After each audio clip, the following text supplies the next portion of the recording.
Pak na pak daw ang kapamilya actress at box office queen na si Catherine Bernardo na bumida sa remake ng Marimar. Kung sakaling magkakaroon daw ng bagong collaboration ang GMA at ABS-CBN, sana raw ay gawin nila ang bagong version ng Marimar at kunin si Catherine bilang lead star. Dahil sa mga viral sexy pictorial ngayon ni Catherine para sa isang fashion magazine, partikular na ang kanyang mga beach photos ay maraming nagsasabi na pwedeng-pwede siyang gumanap bilang Marimar.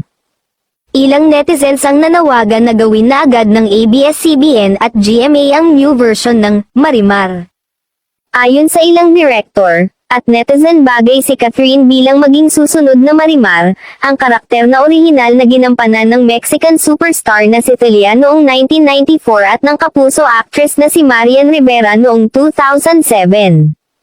Samantala, isa pa sa pinagpipilian ng netizens ay ang kapuso aktres na si Julianne Ward. Sa June 2024 na magtatapos ang seryeng Abot Kamay na Pangarap, at nagtatanong ang fans ni Jillian kung ano ang susunod niyang project sa GMA. Lumaking artista si Jillian dahil sa hit Afternoon series, kaya sana raw ay malaking project din ang sunod na ibigay sa kanya ng network. Dito pumasok ang mga request na sana ibigay kay Jillian ang remake ng Marimar dahil bagay na bagay sa kanya ang maging bagong Marimar. Tingnan lang daw ang mga photo ng aktres sa social media at lahat mag-agree na siya ang bagay na sumunod kina Marian Rivera at Megan Young na gumanap na Marimar.